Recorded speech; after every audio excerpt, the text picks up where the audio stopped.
E aí, pessoal? Vamos para mais um vídeo que fala sobre os atentados em Israel, que faz mais de um ano que aconteceu. E André Last, um podcast Inteligência Limitada, vai falar sobre o Hamas, os objetivos do grupo, como ele está hoje em dia e como Israel tem que fazer para acabar ou diminuir o poder que o Hamas tem na faixa de Gaza. E não se esqueça de curtir, comentar, compartilhar, se inscrever no canal e ativar o sininho. Vamos lá ver o vídeo? Sou André, sou André Laich, cientista político, já vim aqui Algumas vezes, né? 28 mil vezes e sou especialista em Israel e Oriente Médio, com ênfase no processo de paz, quando existia um entre israelenses e palestinos. Sou doutorando em Ciências Sociais e Psicológicas pela Universidade de Córdoba, na Espanha, mestre em Relações em Contra-Terrorismo pela Reichman University em Israel, e sou presidente executivo da ONG Stand With Us Brasil, que é uma instituição de educação sobre Israel e combate ao antissemitismo no Brasil. Tá certo. Vamos então já começar com o Marcílio, né? Que uma geral. E agora, André, eu queria que a gente voltasse até um pouco mais atrás nessa linha do tempo, desde da invasão do Hamas, que vai completar quantos anos agora? Um ano agora dia 7 de outubro. 7 de outubro. Passando pelo assassinato de algumas lideranças, o que a gente pode colocar nessa linha, essas frentes que Israel está lutando e teve considerado uma das maiores operações de inteligência, né? O lance dos Patriots e tal, mas não sei se Israel até o momento já assumiu. Como que a gente está nesse contexto da gente dar uma história para o pessoal a partir de 7 de outubro?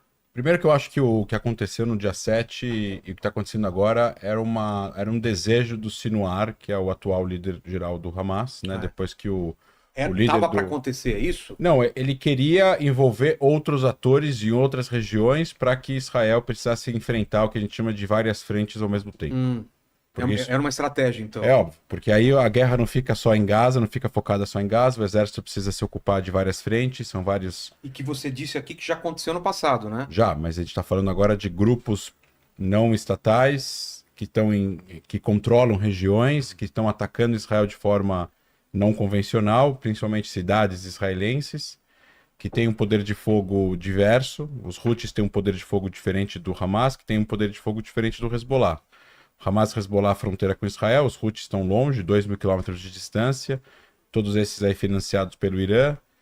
O que o Hamas fez no dia 7 e posteriormente o começo da guerra em Gaza, e aí o envolvimento do Hezbollah no dia 8 de outubro, a partir da fronteira norte, o envolvimento dos Houthis, o envolvimento do Irã, o envolvimento de milícias pró-Irã no Iraque, lançaram há 3 dias atrás, lançaram 15, 20 drones do Iraque contra o solo israelense. Então Israel tem que se preocupar com várias frentes, ele precisa ler toda a região, você tem que ter soldados e oficiais analisando o céu de todo o Oriente Médio, não só do que está acontecendo na faixa de Gaza, não só o que está acontecendo no Líbano. E a gente tem um problema, Israel tem um problema que não se resolveu. Primeiro, são 101 reféns, metade estão vivos em Gaza. O segundo, a gente está falando de 60 mil, 70 mil pessoas que estão evacuadas de suas casas no norte de Israel. Isso é a primeira vez que acontece na história do país. Que um grupo, ou numa guerra, exista a evacuação e a permanência dessas pessoas fora de suas casas por tanto tempo. O envolvimento do Hezbollah na atual conjuntura ajuda o Hamas, mas é ruim para o Hezbollah.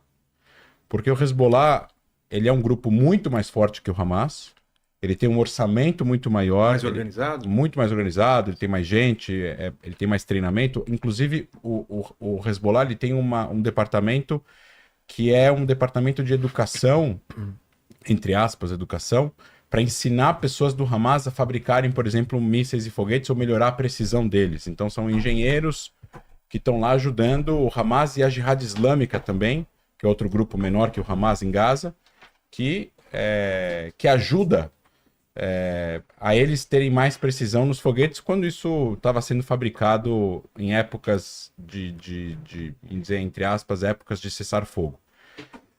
A questão é que o Hezbollah ele errou na sua equação. Ele achou que ao entrar num conflito de baixa escalada com Israel, Israel iria preferir, assim como prefere, né, não entrar numa guerra total com o Hezbollah, ao mesmo tempo que está em guerra total com o Hamas. E então isso cansaria as forças israelenses e o Hezbollah se colocaria como protetor do que eles chamam de resistência. Entendi. Lembra que eu já falei aqui, eixo da resistência. Irã apoia esses grupos, que é o chamado de eixo da resistência, Muqawama em árabe, que é a resistência ao quê? É a resistência da existência de Israel, é a resistência de tudo que tem a ver com a conciliação, processo de paz, coexistência, tolerância, liberdade, tudo que tem a ver com o que nós conhecemos aqui no Ocidente ou no mundo livre como liberdade, eles são contra. Não tem a ver com uma guerra apenas por território, tem a ver com uma guerra religiosa, tem a ver com visão de mundo, tem a ver com valores, tem a ver com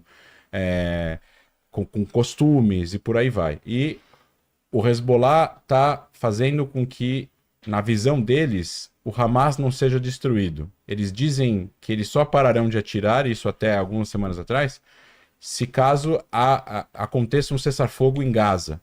O cessar-fogo em Gaza, o Hamas diz que só vai acontecer se Israel sair de Gaza, incluindo todas as regiões que Israel diz que não quer sair nesse primeiro momento, né, militarmente falando. Corredor Filadélfia e o caminho Netzarim, que divide Gaza no meio entre a fronteira com Israel e o mar, para evitar que pessoas armadas possam ir do sul da faixa de Gaza para o norte da faixa de Gaza. Então, o norte da faixa de Gaza está praticamente quase desmilitarizado. Se Israel se retira, essas pessoas do Hamas e os novos membros do Hamas que estão sendo recrutados nesse último ano vão voltar para o norte da faixa de Gaza. Em outras palavras, o Hamas quer voltar para o dia 6 de outubro. Eles querem voltar para o que era antes do dia 7 de outubro, que é o controle o controle do grupo, o grupo ser o soberano naquela região. Mesmo com Gaza destruída, 80% destruída, com milhares e milhares de membros do grupo mortos, milhares de pessoas presas, e ruas e prédios e instalações destruídas, o Hamas é o movimento que controla a força os palestinos na faixa de Gaza. Se Israel se retira da faixa de Gaza do jeito que o Hamas pede para que haja um cessar-fogo, não é um cessar-fogo de verdade.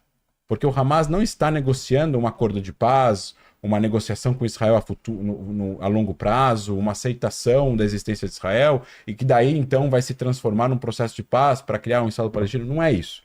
Eles querem voltar para o dia 6 de outubro. E o que eles vão fazer? Eles vão voltar a se armar, vão voltar a criar novas estratégias, vão voltar a se reconstruir, não vão investir na população palestina como não fizeram por 17 anos, vão fazer isso apenas para restabelecer o poder do grupo, a solidificação do poder do grupo em todas as regiões da faixa de Gaza, principalmente aquelas que não têm mais um poder do grupo de forma efetiva, como várias regiões que hoje em dia o exército de Israel está, o grupo já não está mais. E voltar a governar a faixa de Gaza, porque sem o território, o Hamas é só uma ideia. E é aí que está o problema que as pessoas não conseguem entender.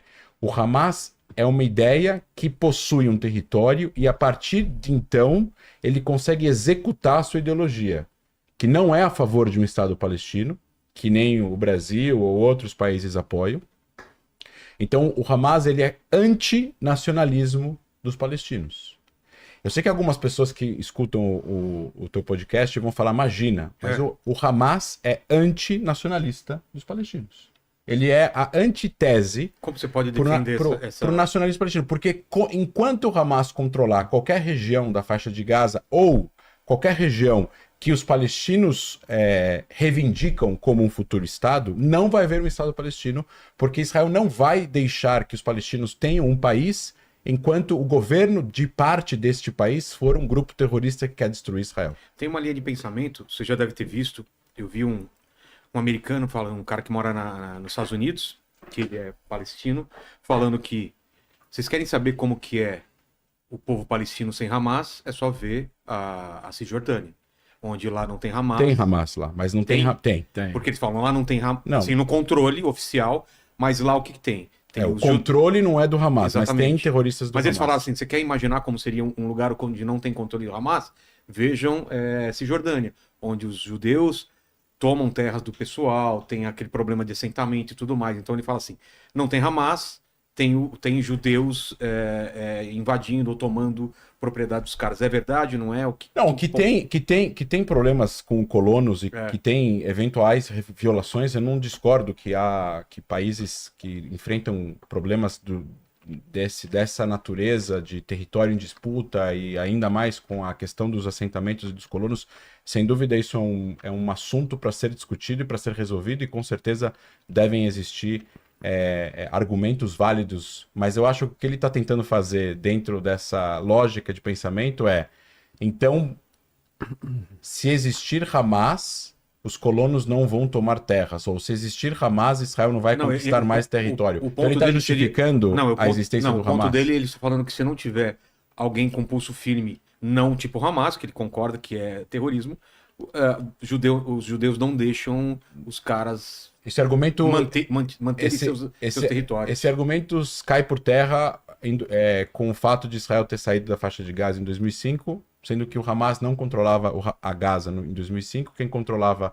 era a Autoridade Nacional Palestina, e tinham assentamentos dentro da faixa de Gaza, e Israel tomou uma decisão unilateral de sair da faixa de Gaza, tirar os assentamentos, eram 12 mil colonos, e dar a faixa de Gaza para ser controlada pela Autoridade Palestina. Entendi. Então não faz sentido, porque por que Israel não faz a mesma coisa na Cisjordânia? Porque é perigoso, porque a Cisjordânia tem 5.500 km², a faixa de Gaza tem 360, e que caso Israel saísse da Cisjordânia, vamos dizer, de forma unilateral, o que aconteceria com a Cisjordânia? Cairia nas mãos do Hamas. Isso vai dar liberdade para os palestinos? Isso vai dar uma nação para eles poderem serem donos do seu próprio futuro? Que impede do Hamas tomar conta da Cisjordânia? O fato de Israel estar lá dentro. Entendi. Militarmente falando. E tem um acordo de segurança com a Autoridade Nacional Palestina, que inclusive até os dias atuais continua prendendo pessoas do Hamas na Cisjordânia. Continua aumentando o tom. Inclusive, semana passada teve o ministro de Segurança Interna, se não me engano, da Autoridade Nacional Palestina, disse: não vamos deixar que criminosos fora da lei, ele falou, tomem as decisões na Cisjordânia para que a Cisjordânia se transforme numa nova faixa de Gaza, se referindo a essas pessoas armadas em Jenin, em Nablus, em Hebron, que fazem atentados de oportunidade contra forças israelenses ou contra civis israelenses, e acaba trazendo o exército para fazer operações dentro dessas cidades palestinas, que se não tivesse violência, Israel não iria entrar dentro dessas cidades. Mas eu acho equivocado a visão de que Israel vai tomar terras por causa da falta da falta de pulso firme, e com pulso firme não toma terras. Não existiu nenhuma anexação da Cisjordânia desde que Israel, de facto, eu não estou falando de novas colônias. Sim, só sobre assentamentos. Assentamentos é uma coisa, não é território anexado. Tá. O assentamento não está em território anexado. Não tô falando isso. O assentamento está em território em disputa. Zona C da Cisjordânia. Exato. A zona A e B não tem assentamento, que é metade da Cisjordânia. Coloca pra gente. E aí, o que vocês acham? Israel está certo em atacar o Hamas até o último homem, para que ele não volte a ameaçar Israel de novo? Ou você é do lado que acha que Israel está passando dos limites e cometendo crimes na faixa de Gaza? E não se esqueça de curtir, comentar, compartilhar, se inscrever no canal e ativar o sininho. Valeu!